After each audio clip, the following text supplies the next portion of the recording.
I just want you to understand perceptions are of another that are not being gathered on-spot connection with that person constitutes a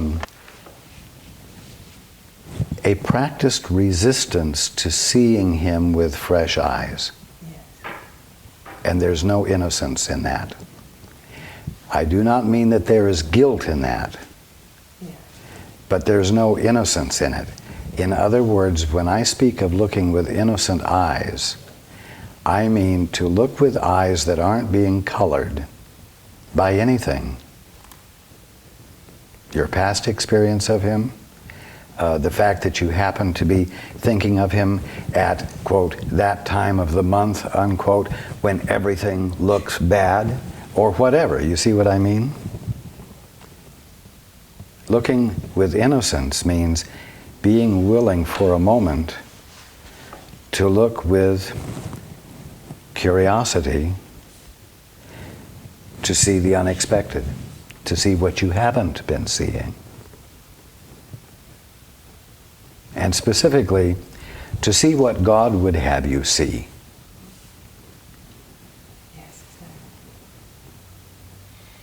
If you are not looking with curiosity, you are looking with some confidence at what you choose to see.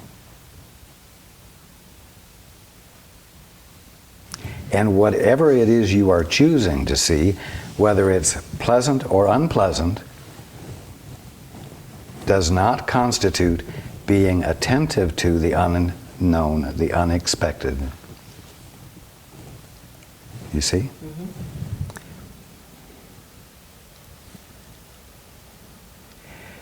And this is the way you keep others bound to the mutually agreed upon definitions.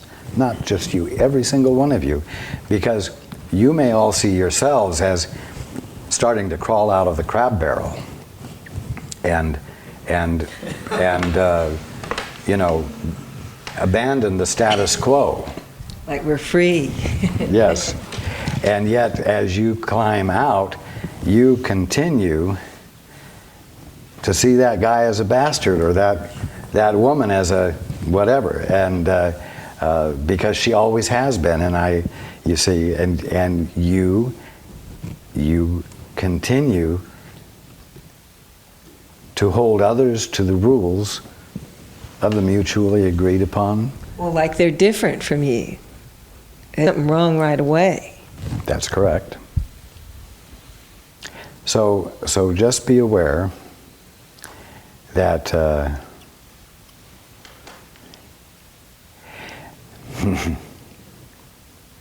as the Pogo's comic strip says, I've seen the enemy and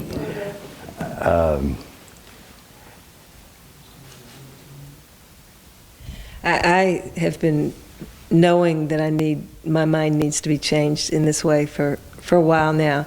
I just was surprised, and this is part of why I shared this, that it came about in a dream, because again, I don't normally, pay a lot of attention to my dreams. I think most of it's pretty wild and crazy.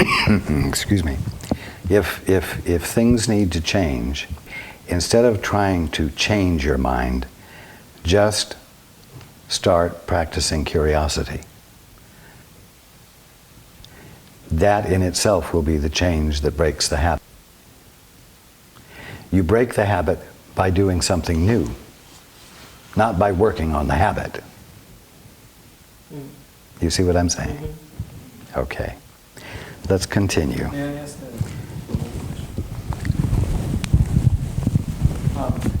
Sometimes I'm in a state where I say, I don't know what anything is for. I am totally lost and confused. Is that a state of miracle readiness?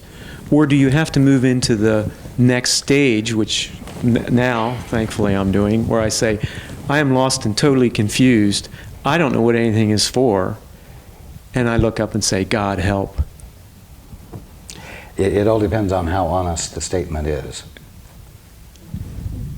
If it's a truly honest statement, you say it, and it's not part of a ploy.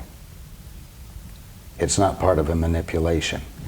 It's not a justification for being pissed off. It's not a justification for being frustrated. It's a simple, honest acknowledgement of the truth that you are willing to abide with and be with without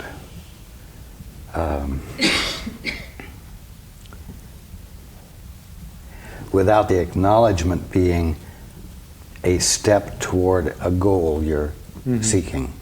It's oftentimes it's not a good feeling. Do you know what I mean? It's not like a pleasing feeling or a feeling of fulfillment, or it's a feeling of emptiness, a feeling of like being at the bottom of the barrel type feeling. Yes. But if you are in effect saying, I'm at the bottom of the barrel, I'm acknowledging I'm at the bottom of the barrel, I don't like being at the bottom of the barrel, even if you aren't trying to get out of the, even if you have abandoned trying to get out of the barrel, but are sitting in the bottom of the barrel grousing about it, you haven't accepted being at the bottom of the barrel. When you accept being at the bottom of the barrel that indeed you don't know,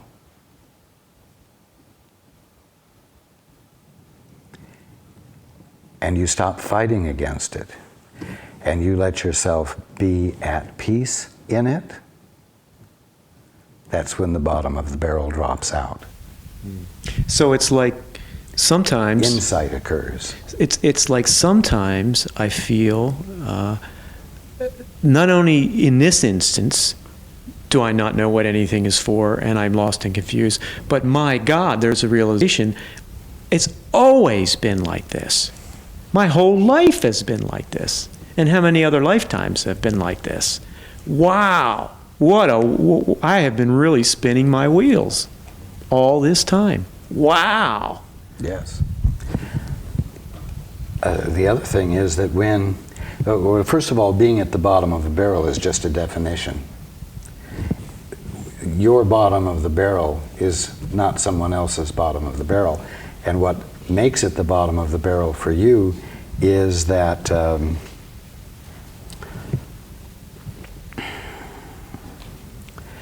you are in a, that you have done everything to avoid being in. And That's why you go to school.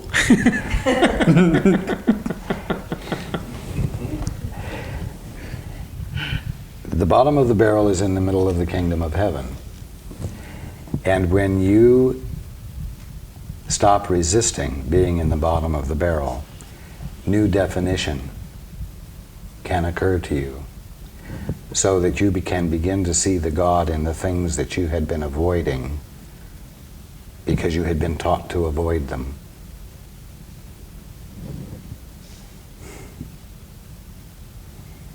The bottom of the barrel is always your leading edge.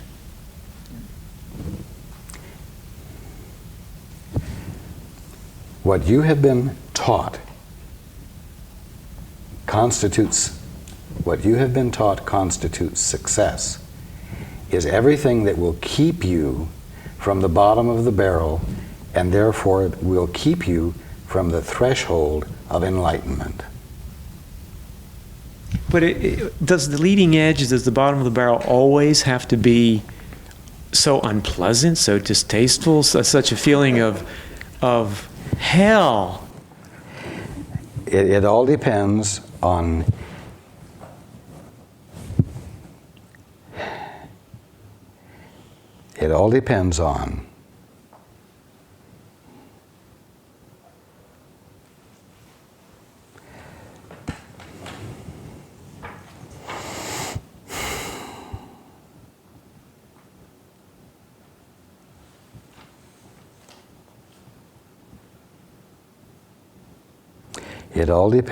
how disgusting you have been taught that place is.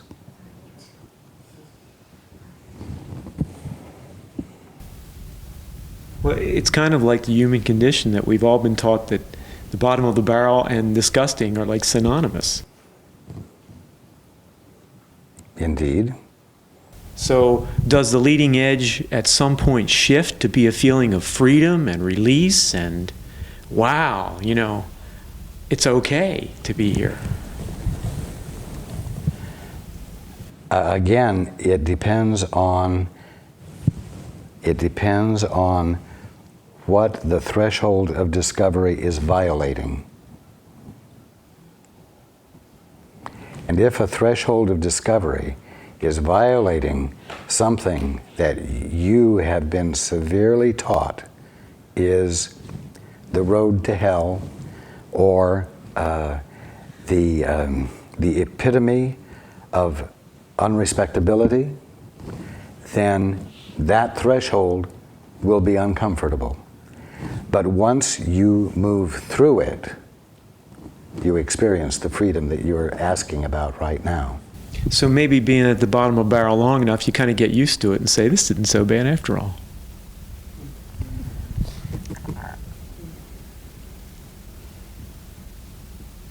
Or I like it here.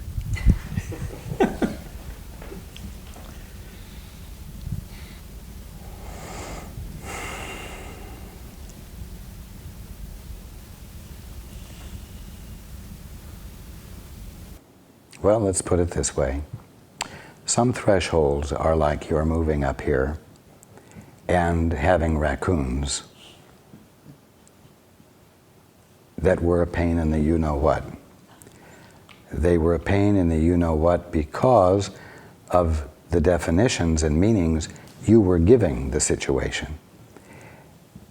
And your being present where they were in your experience long enough, being present with them long enough, provided you with the opportunity, was another way to look at this. But until you looked at it differently, you were miserable. And they were pesky. And once you saw that there was another way to look at this because you were around it long enough to have a slow shift of perception rather than a sudden shift of perception, and you made the shift, they stopped being pesky. They didn't go away, but they stopped being pesky. So that was a gentle form of being at the bottom of the barrel. There are other forms of being at the bottom of the barrel that are more dramatic, and the aha is more abrupt and of perception. But understand that every crossing of a threshold is going to constitute a violation of a concept that you have been holding with commitment. How difficult that crossing of the threshold is for you depends upon how strenuously you resist moving over the threshold. Thank you. Miracle readiness involves a willingness to look at the unlovable, the unforgivable, the disgusting, with a willingness to see with new eyes, a curiosity to see what on earth of the kingdom of heaven this particular thing is, instead of what you have been conditioned to believe it is. That's miracle readiness.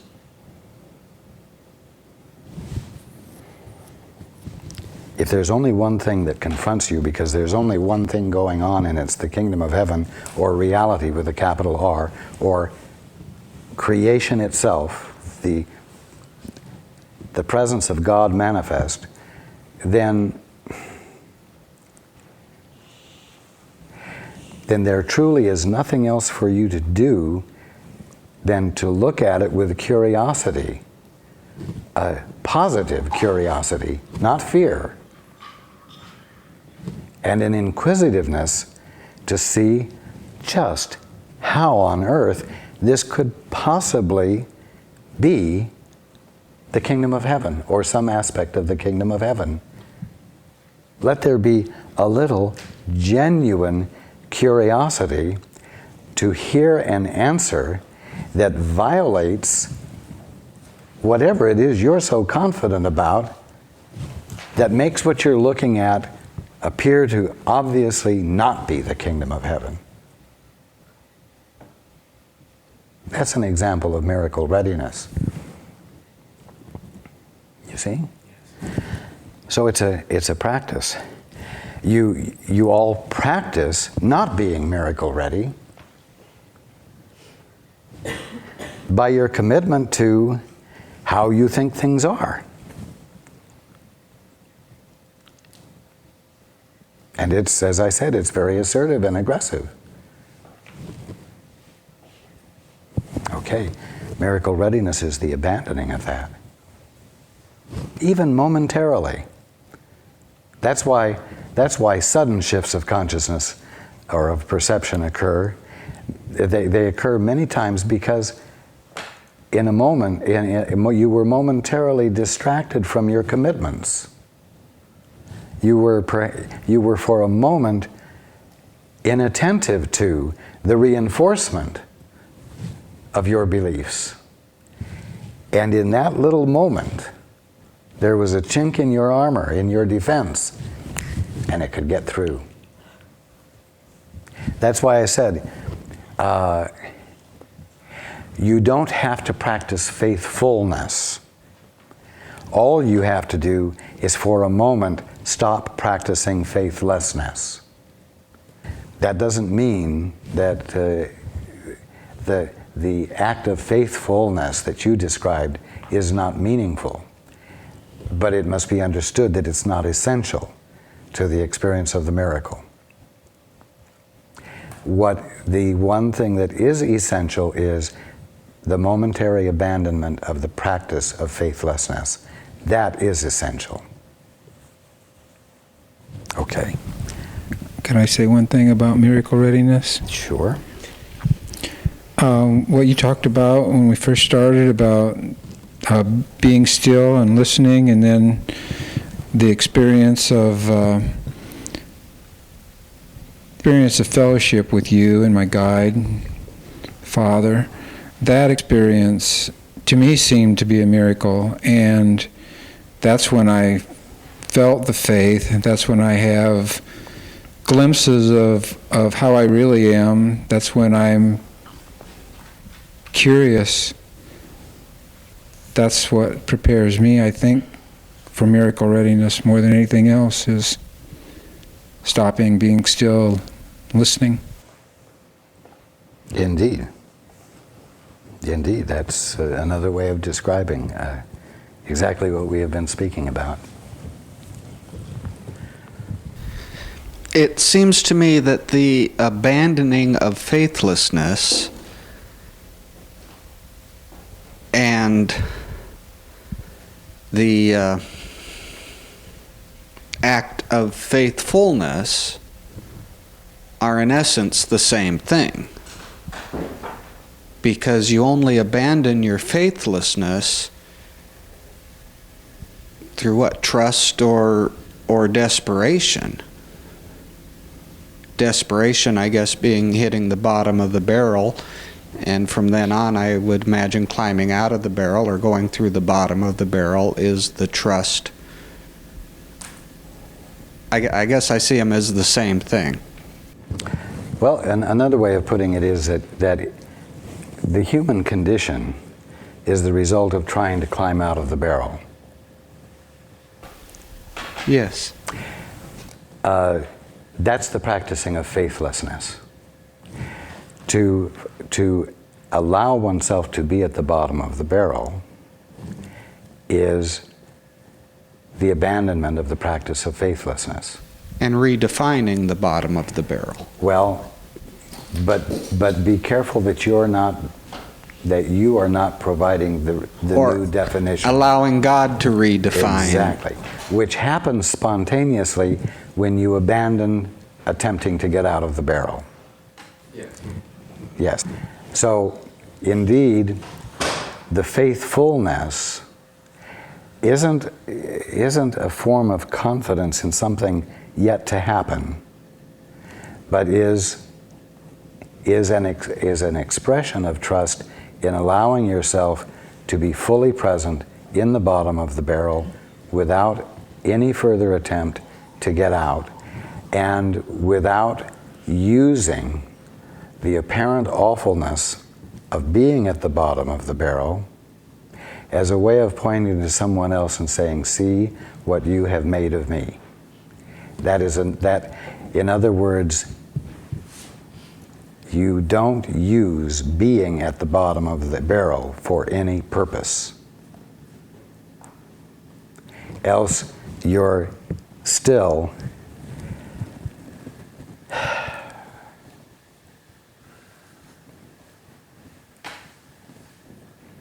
not paying attention.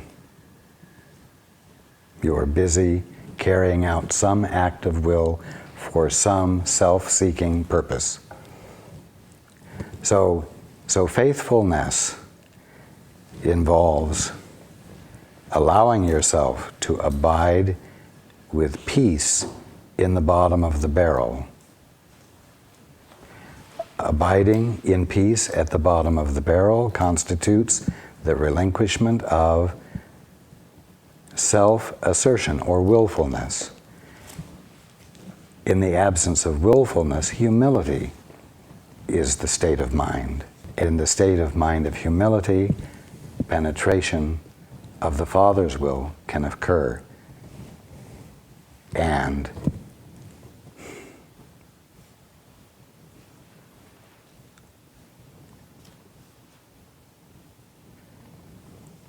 transformation follows.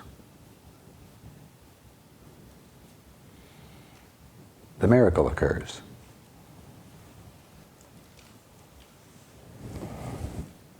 So I'm describing a fine point.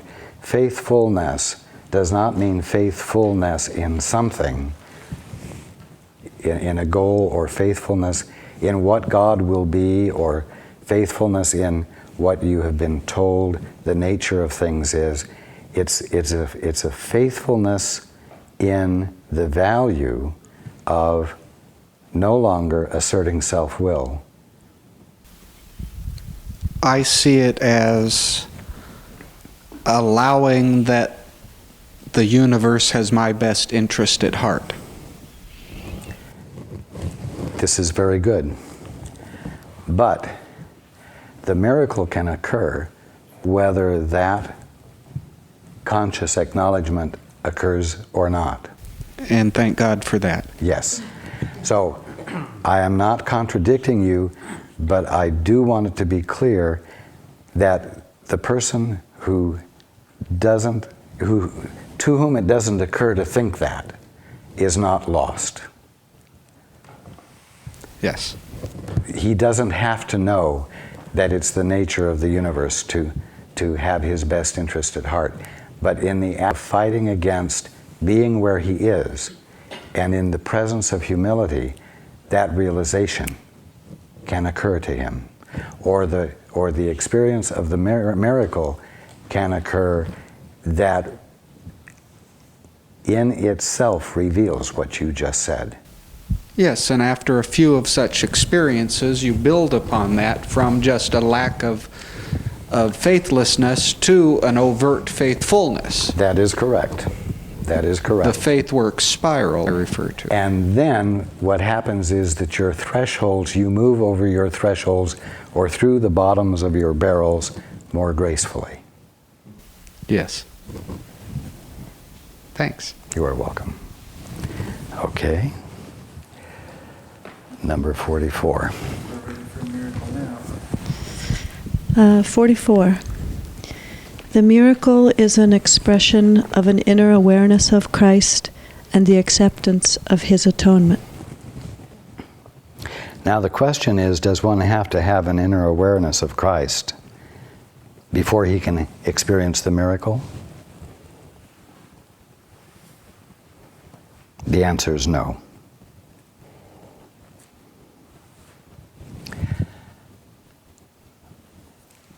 But there is one essential thing. whether one even knows of the existence of the Christ or not, if one is at the bottom of his barrel and gives up the attempt to get out of the barrel, and in the experience of his discomfort, reaches out to the unknown, whether he calls it God or whether he just reaches out to a generalized point that in his mind he feels must have been responsible for the creation of the universe. The fact that he reaches outside of any supposed capacity he thinks he has to solve the problem does express an awareness of something to reach out to that's bigger than him. And that is enough to do the trick. And when the experience comes of healing and regeneration and insight that allows his life to turn around, whether he yet knows that it's the Christ that was responsible, and whether he yet knows that his improved sense of himself is an improved awareness of himself as the Christ, whether he's aware of this or not, he's aware, perhaps wordlessly and without concepts, of an essential divinity to everything that he was unaware of before.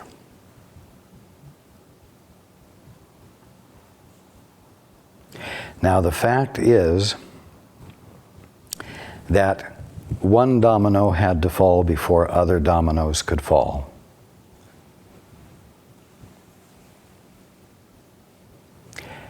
And it is because I, while, we'll say, incarnated, while in the same experience you are in, chose consciously not to embellish the presence of God that my being is by adding to it a lot of personality and adding to it a willingness to join in mutually agreed upon definitions. In my unwillingness, let's put it this way, in my unwillingness to pretend that there was more present where I was being, while in the same experience that every one of you are in, that constituted the toppling of the first domino. And therefore, any other dominoes that fall,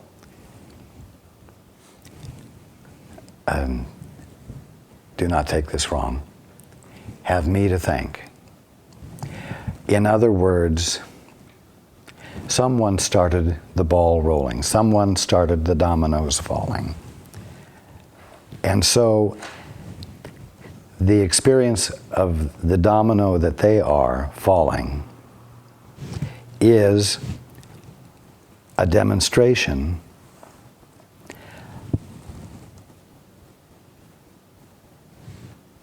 of my connection with him or her. And it's also a demonstration of the atonement, whether that individual has any words or concepts of the sort that we're talking about right now.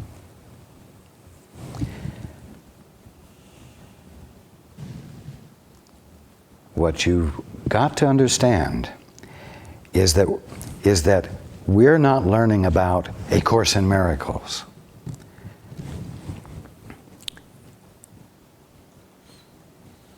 What if you went somewhere in the Amazon where there were a tribe of Indians whom you couldn't communicate with at all because you didn't know their language? Are you at a loss to be the Christ? Are you at a loss to be